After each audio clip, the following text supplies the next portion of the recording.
Alo. Jamshid aka, menga pul kerak bo'lyapti. Uydan chiqarib yuborishar ekan. Menga berib tura olasizmi pul? Topishim bilan sizga qaytaraman, xo'p? Rahmat. Hozir kartamni tashib qo'yaman.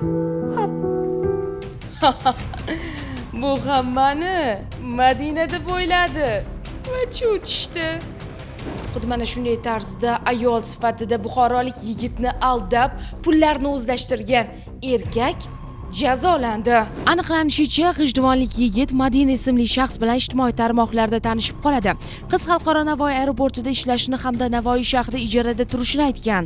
Keyinchalik ushbu qiz o'zining firibgarlik rejasini amalga oshirish maqsadida u ijarada turgan xonadon egasi uydan chiqarib yuborayotganligini, pul kerakligini aytib, yordam so'raydi. Shundan so'ng yigit firibgarning plastik kartasiga pulni o'tkazib bergan. Yigitning xayollari bilan qo'shib pullarni ham o'g'irlagan Madina asli Qashqadaryolik 28 yoshli erkak bo'lib chiqqan. Mazkur holat yuzasidan sud ishi jinoyat ishlari bo'yicha Qorovul bozor tuman sudida ko'rib chiqildi. Sudlanuvchi aybiga qisman iqror bo'lgan va Qarshi shahrida joylashgan ayollar go'zallik salonida sartarosh bo'lib ishlashini qayd etgan.